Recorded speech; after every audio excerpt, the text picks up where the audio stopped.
Orientação da criança. Capítulo 59. Ensino de ofícios úteis. Toda criança deve aprender algum ofício.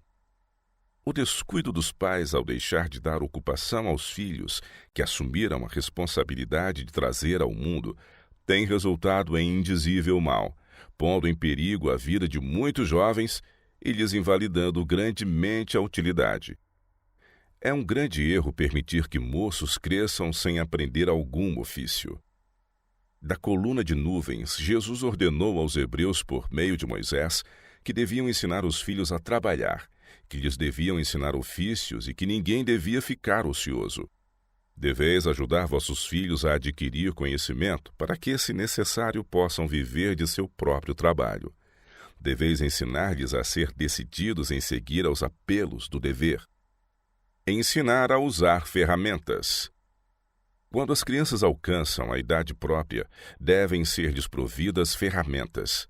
Se seu trabalho é tornado interessante, serão alunos aptos no uso da ferramenta. Se o pai é carpinteiro, deve dar lições aos meninos sobre construção de casas, pondo em suas instruções lições da Bíblia, as palavras da Escritura em que o Senhor compara os seres humanos com seu edifício. Ensinar aos filhos a agricultura. Os pais devem ensinar os filhos para se empenharem com eles em seus ofícios e ocupações. Não devem os lavradores pensar ser a agricultura uma ocupação que não é suficientemente elevada para seus filhos. A agricultura deve ser melhorada pelo conhecimento científico. A agricultura tem sido considerada inútil.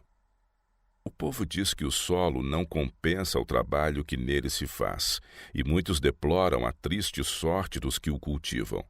Mas assumissem pessoas com a devida habilidade a direção desse ramo de trabalho e estudassem o solo, aprendendo como plantar, cultivar e fazer a colheita, e ver-se-iam mais animadores resultados. Muitos dizem: já experimentamos a agricultura e sabemos quais os resultados.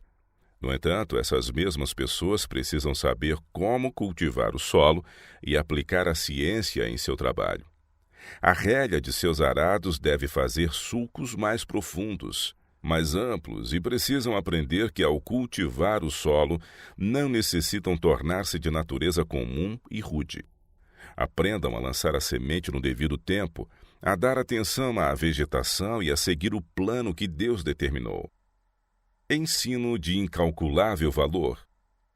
Nenhum ramo do trabalho manual é mais valioso do que a agricultura.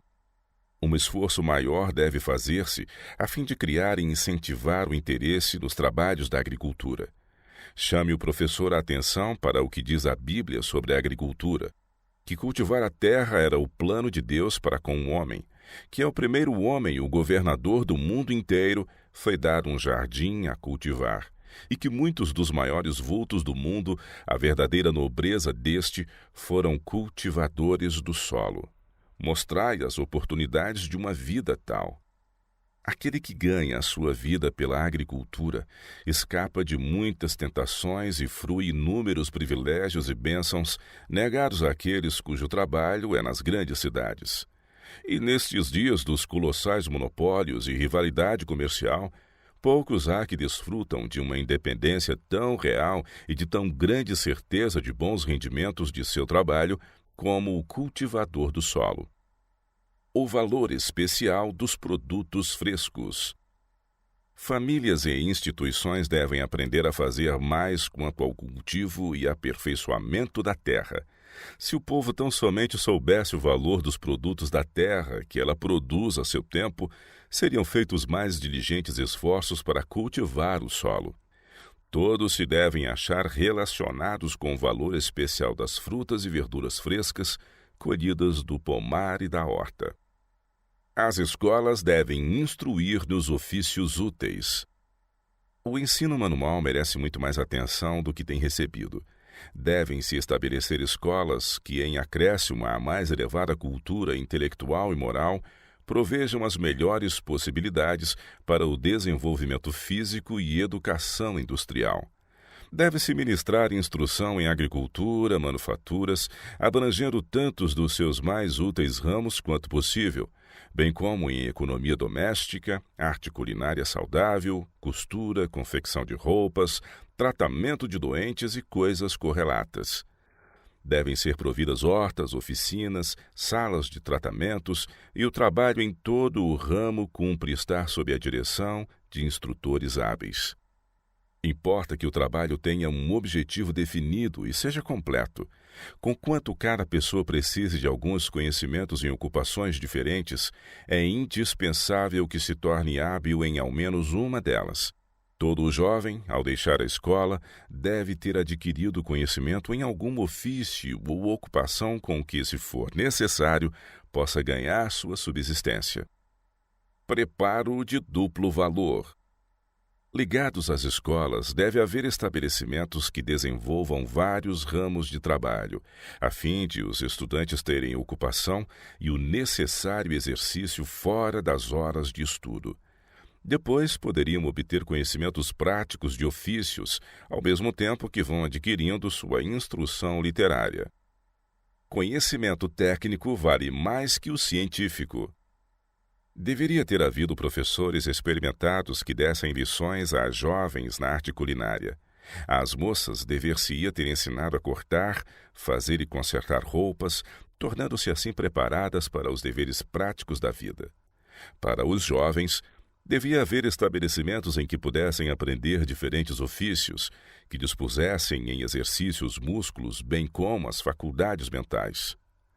Se o jovem apenas pode ter uma educação parcial, qual é a de maior valor? Um conhecimento das ciências com todas as desvantagens para a saúde e a vida, ou o conhecimento do trabalho para a vida prática? Sem titubear, respondemos: o último. Se um deve ser negligenciado, seja ele o estudo dos livros. Pode haver os que tenham tido um ensino errado e os que tenham ideias errôneas com relação ao ensino dos filhos. Essas crianças e jovens necessitam um melhor preparo e deveis pôr o trabalho físico justamente a par do mental. Os dois devem andar juntos. Jesus foi um exemplo de alegre operosidade. Exige muito mais graça e severa disciplina de caráter trabalhar para Deus na capacidade de mecânico, negociante, advogado ou fazendeiro, aplicando os preceitos do cristianismo nos negócios comuns da vida, do que trabalhar como reconhecido missionário no campo aberto, onde a posição da pessoa é compreendida e metade de suas dificuldades evitadas por esse mesmo fato.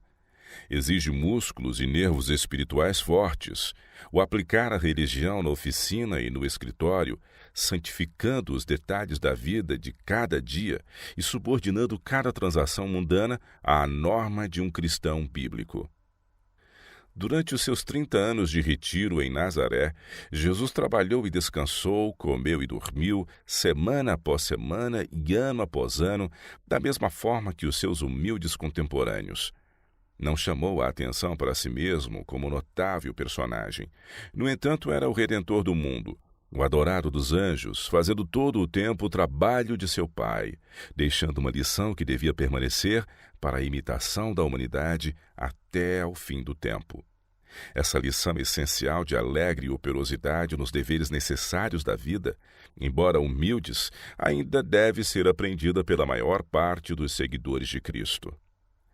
Ainda que não haja um olho humano para criticar nosso trabalho, nem voz humana para louvá-lo ou censurá-lo, deve ele ser feito tão bem como se o próprio Ser infinito o estivesse inspecionando pessoalmente. Devemos ser tão fiéis nos mínimos detalhes de nosso negócio como seríamos nas maiores questões da vida.